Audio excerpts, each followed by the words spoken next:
Señor doctor Nelson Raúl Morales Soto, señores que me acompañaron hace un momento en la mesa directiva, señores todos, debo en primer lugar agradecer a usted, doctor Morales Soto, así como también a los miembros de la directiva, al haberme invitado a exponer sobre una de nuestras culturas ancestrales,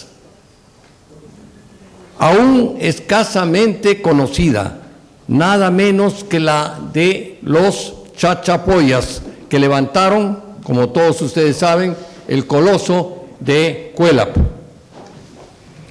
Mi agradecimiento lo extiendo en particular también al doctor Saúl Peña, acá presente, quien, utilizando su incuestionable sabiduría de psicoanalista, me hipnotizó para que aceptara la honrosa propuesta de estar esta noche con ustedes.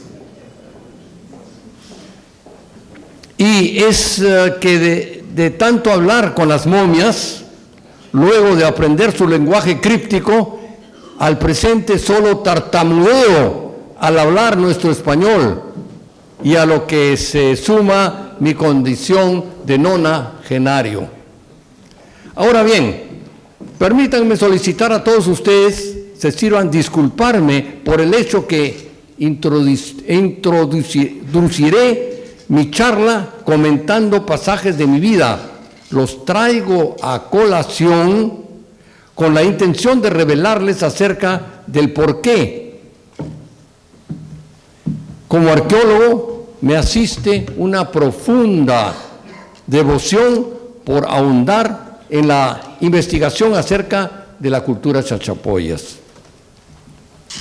Lo que no significa que en mi larga trayectoria no me haya dedicado a estudiar también otras expresiones culturales que tuvieron su desarrollo en nuestro país. A lo largo de mi exposición no he de limitarme tan solo a presentar un cúmulo de maravillosas vistas fotográficas acerca de los muchos y soberbios testimonios arqueológicos que menudean en territorio de los antiguos chachapoyas, como por ejemplo, y descontando el coloso arquitectónico de Cuélap, el Pajatén, los mausoleos de Rebas, los sarcófagos de Carajía, y así como tantas otras reliquias arquitectónicas. Por igual, si bien de modo sintético, hemos de ocuparnos de las proezas alcanzadas por los chachapoyas en el arte de la pintura mural, la textilería, la escultura en piedra y la talla en madera. Adicionalmente, trataremos de ofrecer una explicación acerca de los estímulos que condujeron a que, en general, los antiguos peruanos pusieran tanto esmero en conservar a sus difuntos, a sus muertos, recurriendo para ello a momificarlos. También otros temas serán abordados en forma breve, tal como el de tratar de definir si los chachapoyas se alinean a la cultura andina o de si más bien traen sus orígenes en la que se desarrolló en la Amazonía peruana. Creo que podemos dar a comenzar. Vamos a comenzar el...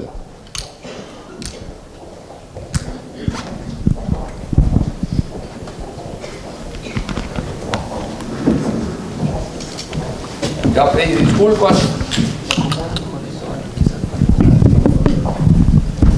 Muchas gracias.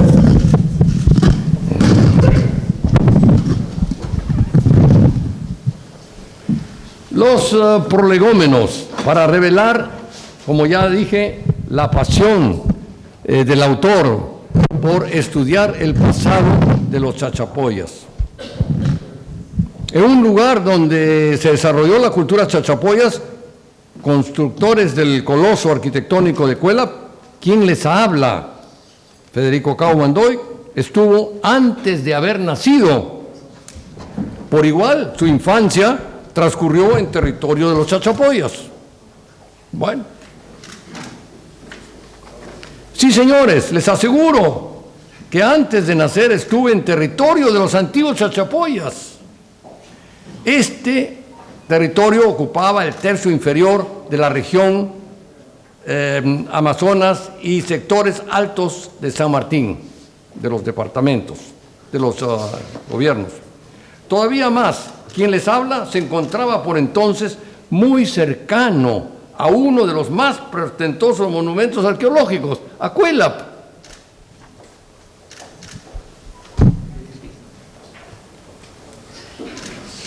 Otra.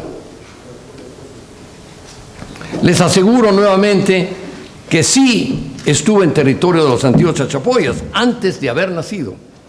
¿Cómo es esto? Ustedes ya lo saben, en el vientre materno. Mi madre, mestiza lambayecana, con ancestros mochicas.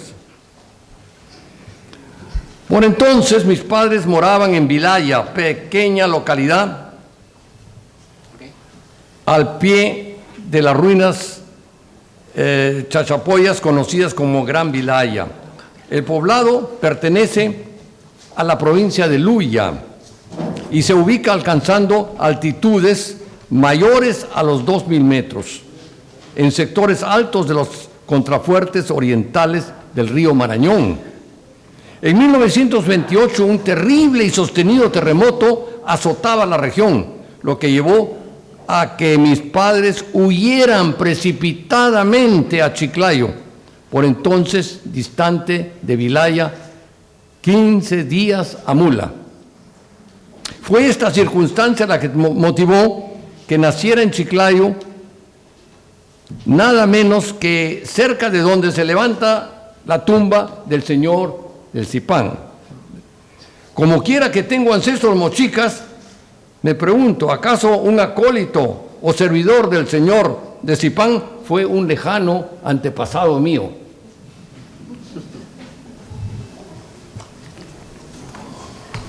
Otra. Siguiente.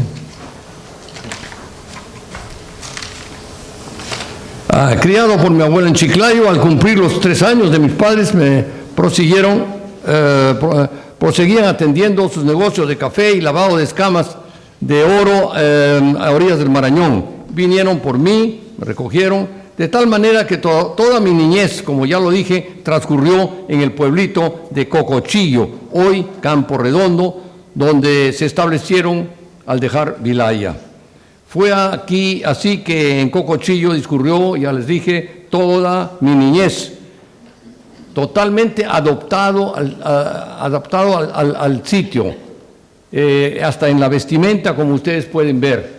Mis padres no querían que fuera yo un bicho raro en el lugar. Por eso, las sandalias solamente para los domingos, para ir a misa.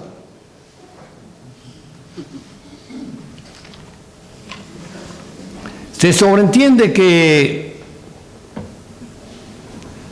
la secundaria no podía estudiarla en Cocochillo, como tampoco en poblados aledaños. Fui enviado a Lima, al Colegio Nacional de Nuestra Señora de Guadalupe. Estoy muy orgulloso. Pongo fin a esos prolegómenos que considero fueron necesarios exponer. Y es que los mismos explican, vuelvo a repetir, el porqué de mi pasión, de mi gran pasión como arqueólogo, el que haya sido el ahondar en el estudio del pasado de los Chachapoyas, constructores de Cuelap, Pajatén, Carajía. Abajo los miembros de nuestras expediciones, de la escuela, a la derecha, a la izquierda, los mausoleos, los pinchudos, son los que volveremos. Pero preguntémonos, ¿quiénes eran los Chachapoyas? 12 expediciones cumplidas a partir de 1981 nos dan algunas luces, algunos atisbos sobre esta portentosa cultura. Todas ejecutadas gracias al mecenazgo de la Fondazione Ligabue de Venecia. Próximo. Muy bien. Los chachapoyas ocupaban espacios de los Andes amazónicos septentrionales, en altitudes que oscilan entre los 2 y 3.000 metros. Su territorio se extendía de norte a sur por unos 200 kilómetros, como pueden verlo en el mapa de la derecha.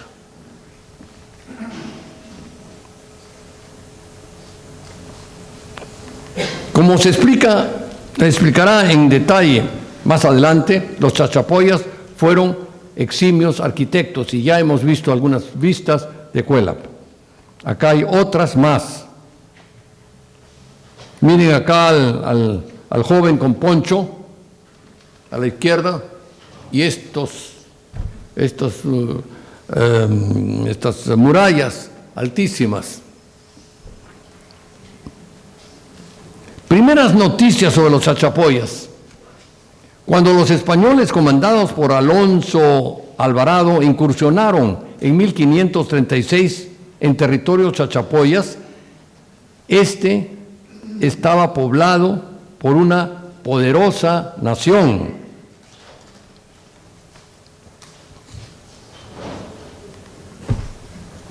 Al irrumpir los europeos en el siglo XVI, los chachapoyas acababan de ser incorporadas al Incario.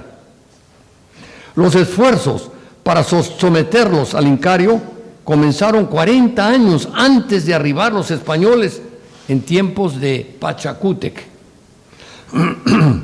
Pero solo su hijo, el soberano Túpac Yupanqui, terminó por someter a los aguerridos chachapoyas. Siguiente.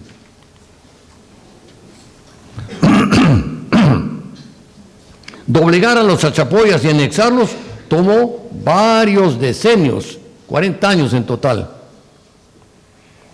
Pero gobernando Huayna Cápac, hijo de Túpac Yupanqui, padre de Atahualpa, los belicosos chachapoyas volvieron a rebelarse contra el dominio inca. A la derecha, un cuadro de Huamampoma que lo certifica. En el interín, fue la Mamanchic, así se llama, la que salvó de la destrucción la ciudad Chachapoyas de Cajamarquilla, una de las más importantes de aquel entonces. Hoy Cajamarquilla no conocemos el nombre original. Cajamarquilla, etnia chachapoyas que luego de su anexión al Incario continuaba rebelde. Al acercarse un contingente de tropas incaicas decididas a acabar con los insurrectos, el pueblo, temeroso de ser liquidado, huyó desprevenido a las punas, particularmente los varones. No así un grupo de matronas lugareñas al mando de Mamanchic decidieron salir al encuentro. Mamanchic increpó a Huayna Cápac, que comandaba la tropa, que su obligación era salvar Cajamarquilla, y así fue. Basó su reclamo revelando a Huayna Cápac que había sido amorosa concubina de su padre, de Túpac Yupanqui. Un cuadro antiguo donde se ve a la Mamanchic a la izquierda.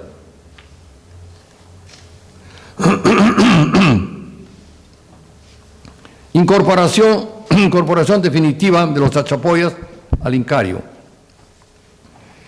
Los administradores designados por el soberano inca para controlar una región incorporada al Tahuantinsuyo, como terminó siendo el de los chachapoyas, se valían de quipus, tal como los hallados en la Laguna de las Momias, que como arqueólogos tuvimos la oportunidad de abordar por primera vez. A la mano izquierda, con quipus justamente encontrados, hallados, identificados en la Laguna de las Momias. Pero, ¿qué sabemos del origen de los chachapoyas? ¿Eran pobladores milenarios del territorio que ocupaban? Ciertamente hay constancia de que antes de la cultura chachapoyas, grupos aislados de cazadores moraban en abrigos rocosos de la región. Pero nuestra propuesta es que aquellos no fueron los que forjaron la cultura chachapoyas. Volvemos a lo más sobre los orígenes. Hay varias hipótesis. Son diversos los puntos de vista esgrimidos. Hay estudiosos que proponen un origen amazónico, propiciado por etnias amazónicas como las de los Ahuajún, por ejemplo. Nos preguntamos, ¿habrían pobladores de las etnias amazónicas intentado escalar el flanco oriental de los Andes, territorio poblado entre los 2 y 3 mil metros por los chachapoyas? Y después de todo también totalmente ajeno a los amazónicos, que moran en los llanos amazónicos hasta los 800 metros máximo. A fin de desarrollar en el nuevo medio una alta cultura como los chachapoyas, no lo creemos. Aquello sin duda les hubiera significado establecerse en parajes de los Andes amazónicos, para ellos en extremo inhóspitos.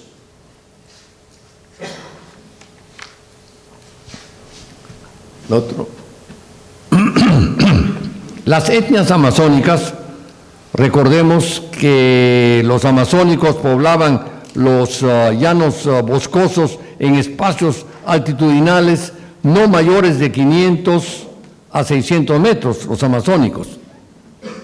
A la mano derecha, uno, ¿no? Uno. Luego, en el sector superior, boscoso también, por efecto de la humedad que trepa, si se quiere, hacia los Andes, ¿no?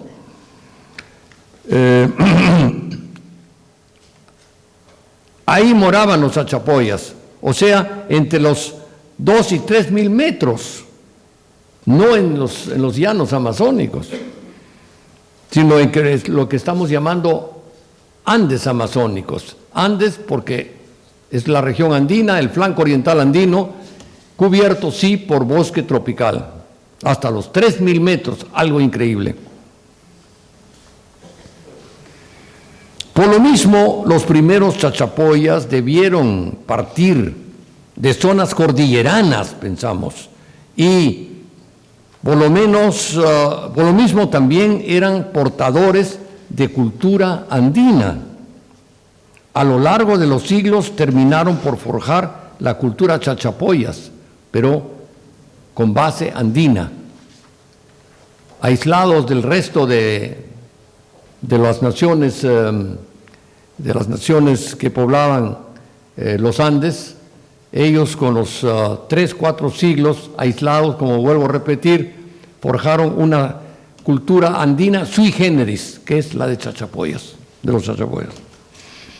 Hace unos 2.500 años, durante la etapa Tiahuanaco-Huari, o Huari también, grupos andinos debieron ser ordenados a establecerse en un rincón de los Andes amazónicos, probablemente atendiendo a una orden estatal destinada a ampliar la frontera agraria, como lo venimos proponiendo. Otros considerando sobre el origen andino. Las expresiones culturales de los chachapoyas tienen afinidad con la de los andinos, mas no con la que exhiben las etnias amazónicas.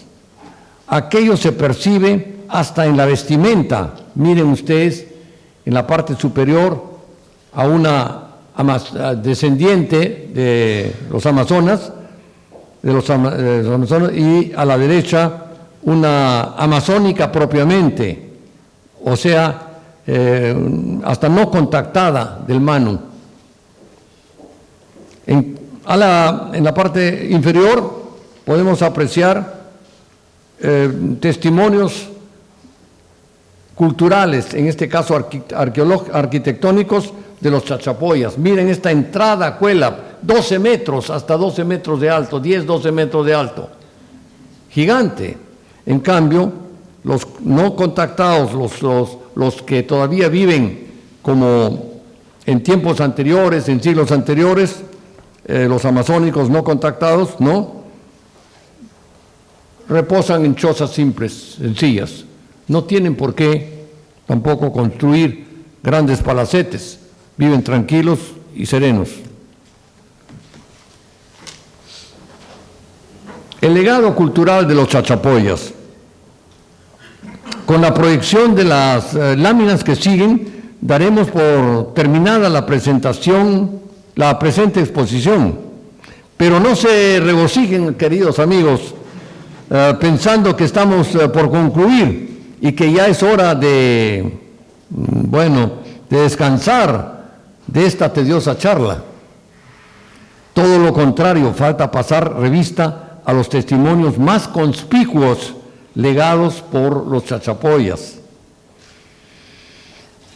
Verán por las fotografías de la parte superior que los Chachapoyas fueron eximios arquitectos, escultores, expertos tejedores, pintores, como lo revela una pintura sobre una pared, pero esa la vamos a ver más tarde. En cuanto a sus deudos, los sepultaban en mausoleos regios, como los de Rivas. No son estos los que están representados en la parte, en la foto inferior. La foto inferior son los sarcófagos. O en su defecto, como digo, también los sepultaban en grandes cápsulas de arcilla, de contornos antropomorfos, tal como en el caso de los suntuosos mausoleos de Carajía, que tuvimos nosotros el privilegio de darlos a conocer luego de investigarlos a lo largo de 3 de nuestras expediciones, la del 84, 85 y 86. Miren Cuélap, qué majestuoso. Otra vista de Cuélap. Los muros se elevan o se elevaban, ahí están rotos, están destruidos en parte, hasta por 19 metros. Imagínense.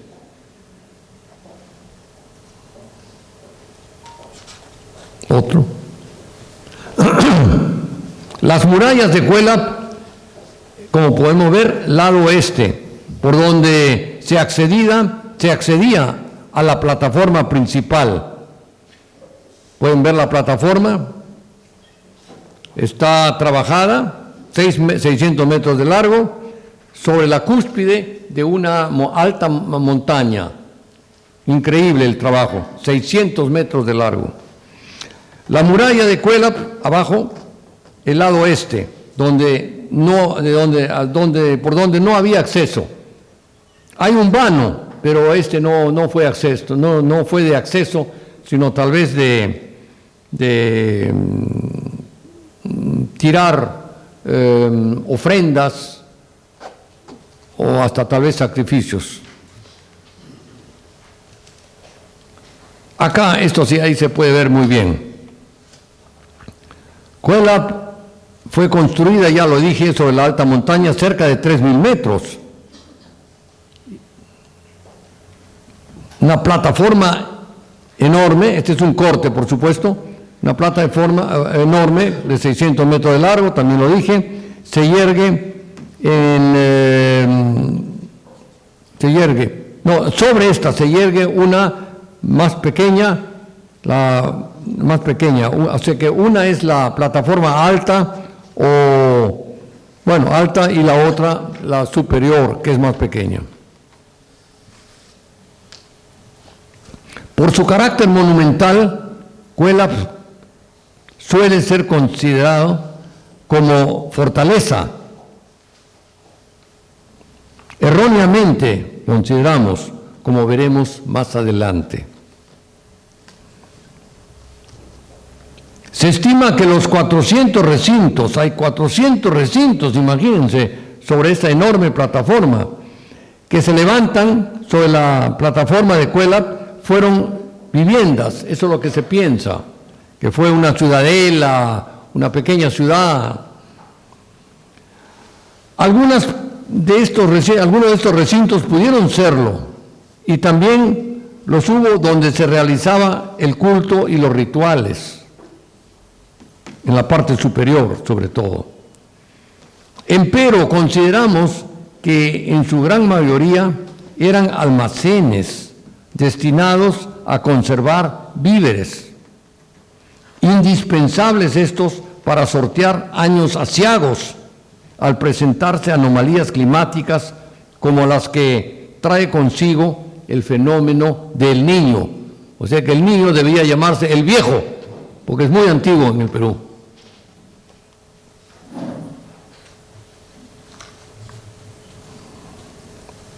En efecto, las veleidades climáticas desatadas por el fenómeno del Niño eran recurrentes en el antiguo Perú. Copiosas lluvias arrasaban con los campos de cultivo o, por lo contrario, en su defecto, prolongadas sequías y friajes estropeaban también los sembríos.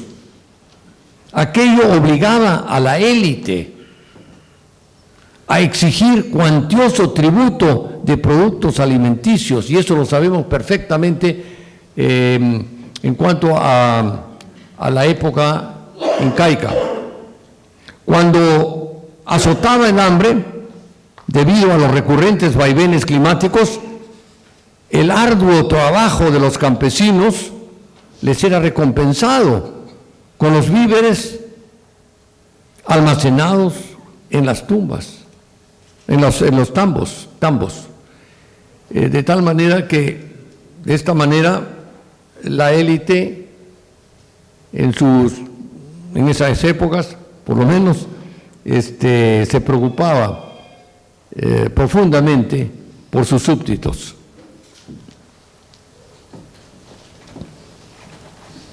Cuelap, la entrada al gran almacén de comestibles, acá lo pueden ver a la izquierda. El carácter de Cuelap como un enorme centro de almacenaje de alimentos para enfrentar años aciagos pareciera confirmar la enorme portada de ingreso a la primera plataforma y luego a la segunda también. El acceso principal a las plataformas, una especie de vulva que conducía al vientre de la Pachamama o diosa tierra, la donante de los comestibles, siempre y cuando quedara fecundada por su consorte, entre comillas, el dios del agua. Debieron ser las principales divinidades del antiguo Perú, no solamente los chachapoyas.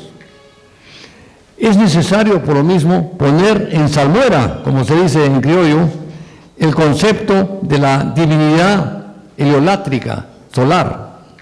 Si bien Pachacútec quiso imponerla, al parecer no trascendió del Cusco y de sus allegados. No estamos todavía. Estamos pasando una.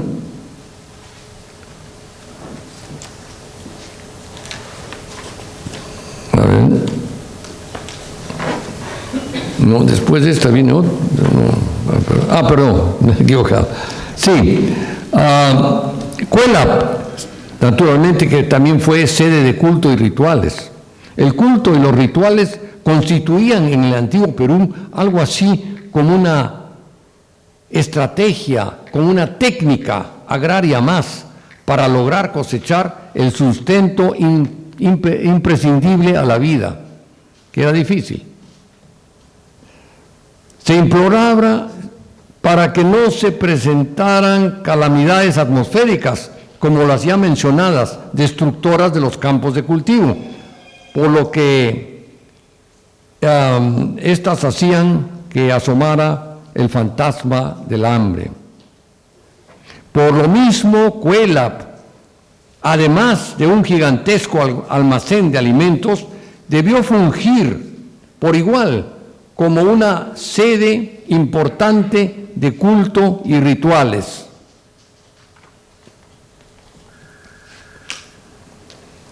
No solo Cuélap fue obra de los Chachapoyas. A lo largo y ancho de su territorio menudean numerosos centros arquitectónicos monumentales, como por ejemplo Cuélap, como por ejemplo el Gran Pajatén.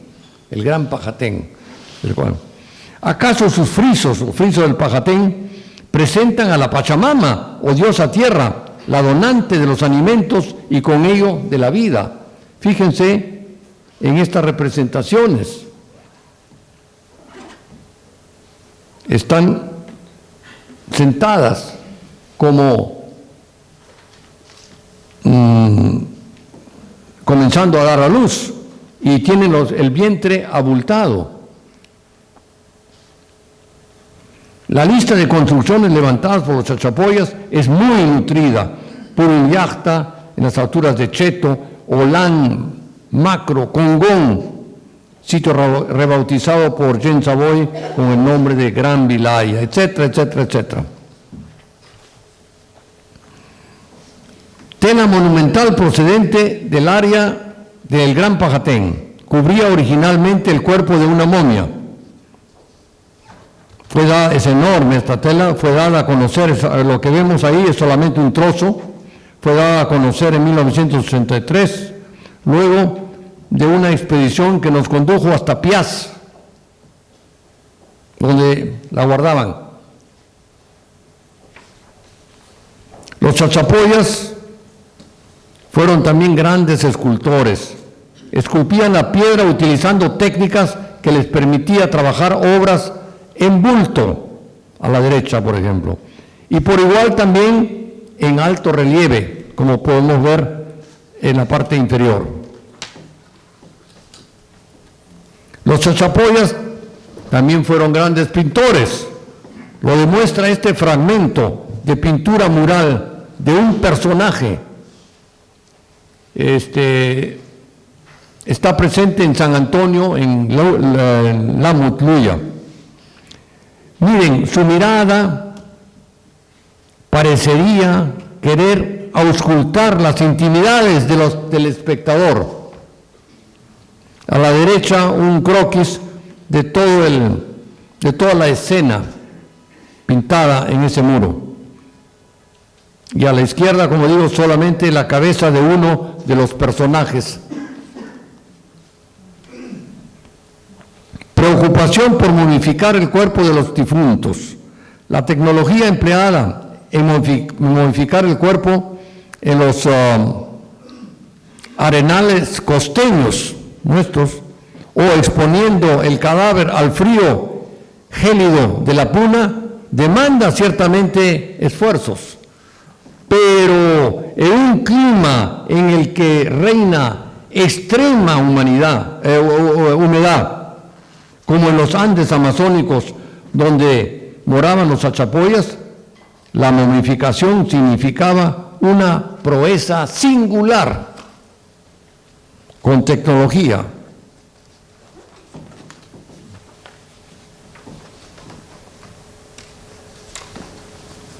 Pero, ¿por qué el afán, nos preguntamos, de la momificación?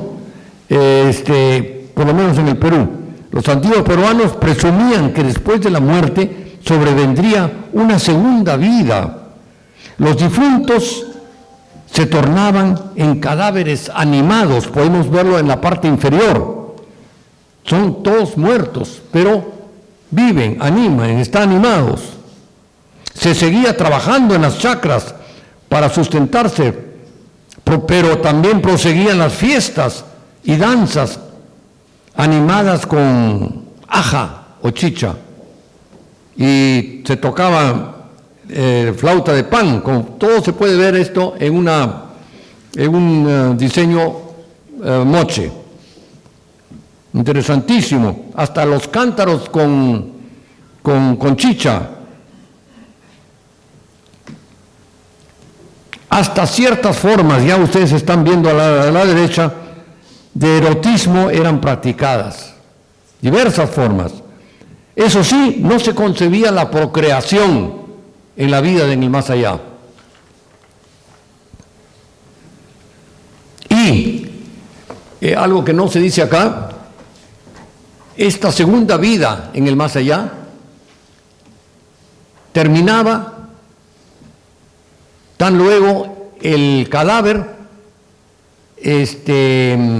desaparecía por efectos de putrefacción, de fuego o lo que fuera.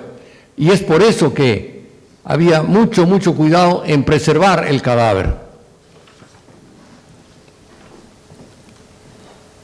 Los chachapoyas, las formas de sepulcros que tenían eran dos: sepultaban a sus difuntos ilustres en mausoleos o chulpas, como en las faltosas de Revas, como pueden ver en la figura inferior.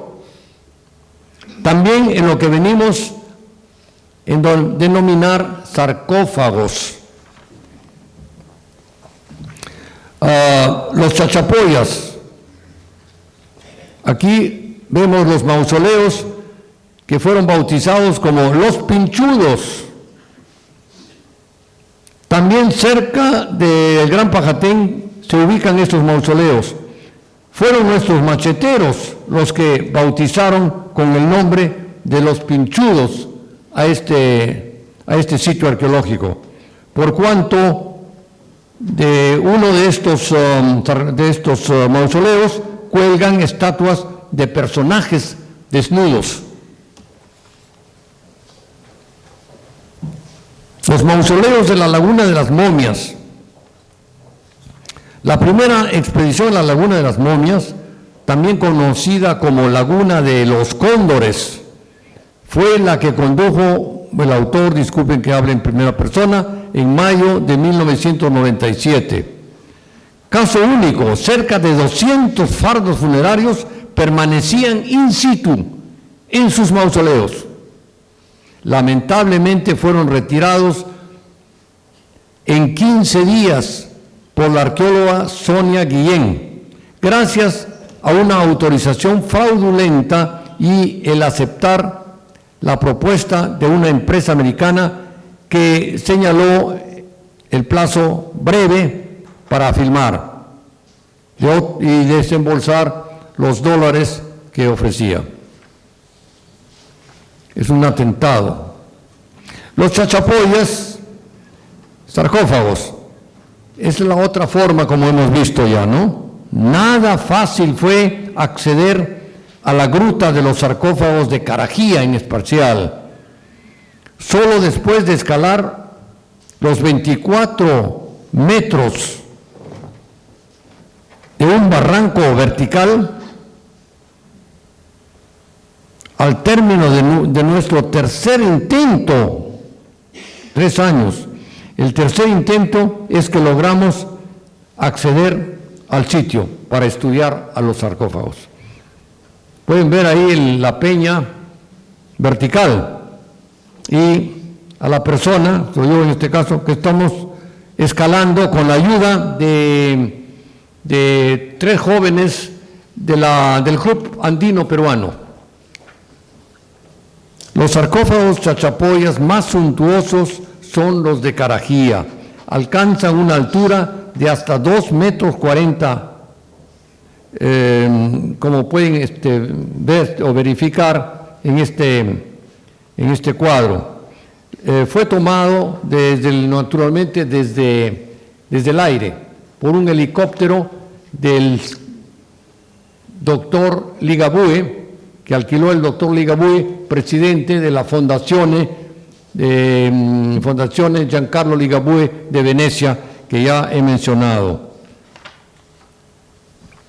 Sí, acá, bueno, tenemos las diversas formas de sarcófagos, las hay varias, pero las de Carajía son los reales realmente, los sarcófagos reales.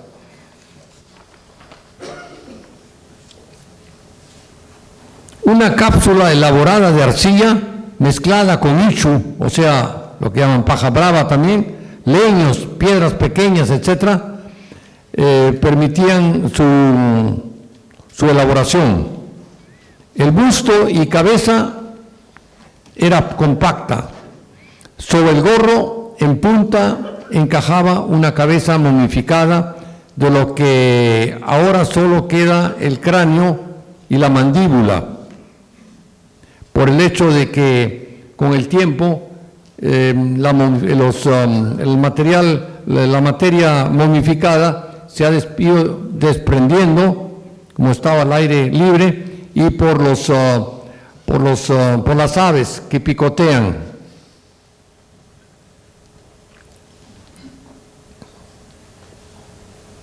Sí, la pintura roja y negra sobre una base blanca, la prenda que visten, ¿acaso aludía a un manto plumario? No lo sabemos. Adviértase los genitales masculinos que los pintaban en la parte exterior también. Otras particularidades. El cuerpo, como pueden ver, a la mano derecha, es humano, insinuado, pero no tiene brazos, Cabeza y gorro aparecen modelados, sí, ya lo hemos dicho. En el interior solo había un fardo funerario por cada uno de estos sarcófagos. El difunto momificado adoptaba posición fetal, que es la que se tiene también al nacer una criatura. Va envuelto en tejidos y rodeado de ofrendas. Comparaciones con el sarcófago del Viejo Mundo. ¿Qué diferencia, me pregunto, ustedes lo saben ya, a un sarcófago de un ataúd de madera, en fin? La alusión a una figura humana es lo que lo diferencia, no necesariamente el material utilizado, puede ser madera, lo que sea. Los sarcófagos chachapoyas eran emplazados verticalmente, en el Viejo Mundo en forma horizontal. Eso es lo que diferencia a los sarcófagos de Carajía y los del Viejo Mundo. Acá tenemos las características de todos estos. Conformaban un grupo de 8, se conservaban aún 6, van lateralmente, iban unidos. Un sismo hizo que uno se precipitara al abismo en el año probablemente 1928, el segundo, después del segundo de la izquierda, lo que esto nos permitió estudiar su contenido sin que tuviéramos que afectar en lo mínimo los aún intactos. Los hemos dejado tal como los hemos encontrado, porque para muestra basta un botón, se dice, y efectivamente esta circunstancia de haberse caído un sarcófago, haber dejado forados en los laterales, nos permitió perfectamente conocer el interior de estos sarcófagos. En la peña de Carajía y la gruta en la que va emplazado el grupo de sarcófagos más conspicuos, aquí lo podemos ver, es una vista general, ¿no? Los sarcófagos de Carajía, en cuanto a su cabeza, la cabeza, como quedó dicho, originalmente momificada, coronaba cada sarcófago una cabeza. Ya lo ven, a la mano izquierda todavía queda una. Aves de rapiña, ya lo hemos dicho también, picotearon la parte momificada de esta cabeza, hasta terminaron que se derribaran algunas de estas. Las narices de las cabezas de los sarcófagos, en su mayoría son ganchudas. ¿Acaso evocarían picos de ave? No sabemos. Las mandíbulas prognatas o salientes. Consideramos que se inspiraban en rostros de máscaras de madera chatas, como las muchas del Horizonte Medio, que la podemos ver que han sido rescatadas en Ancón, en muchos sitios. La conservación de Caraquía. Siempre estas vistas son tomadas desde el aire, desde el helicóptero. 3 de los sarcófagos siguen intactos, tal como los encontramos los arqueólogos. No fueron abiertos en aras de la investigación. Podíamos haber abierto y prosear y decir, hemos descubierto tantos de estos sarcófagos, los hemos abierto. No lo hicimos. Fue suficiente, estoy repitiendo, que estudiáramos el contenido de un sarcófago que presentaba un forado debido a que el contiguo se había desplomado. El que se encuentre en general en buen estado se debe a que los sarcófagos eran cobijados en una gruta para que no les afectara la lluvia. Su estado de conservación se debe también a su carácter inaccesible, por lo que nunca fueron violentados, como sí sucede con casi todos los demás grupos de sarcófagos chachapoyas que se ubican en lugares accesibles. Abajo, por ejemplo, ciertamente en busca de oro y plata, los sarcófagos a los que hay fácil acceso son violentados sin clemencia. Exploraciones de otros sitios de sarcófagos. Hay muchos, hay varios. Entre otros, por ejemplo, los de El Tigre en San Jerónimo. Atendiendo al informe que nos proporcionó Willy Helmbrecht y que él recogió de los comarcanos de San José, ejecutamos nuestra última expedición a los Chachapoyas, la que nos condujo a estudiar los sarcófagos estos de San Jerónimo en el 2017, hace 2 años y medio.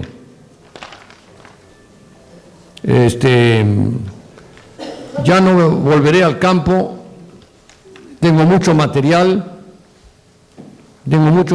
acumulado, centenares de tarjetas con apuntes, etcétera, y estoy trabajando todavía en sacar algunos artículos y libros sobre esta cultura.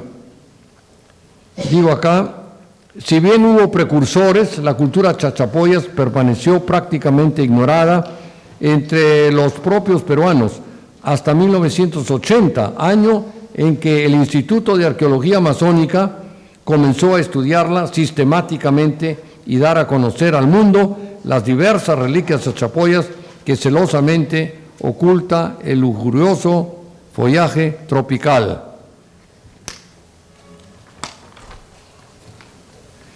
Distinguida concurrencia toda, sírvanse a acompañarme con un caluroso aplauso en homenaje a quienes nos legaron Cuélap, Pajatén, Carajía. ¿Quiénes? Los chachapoyas.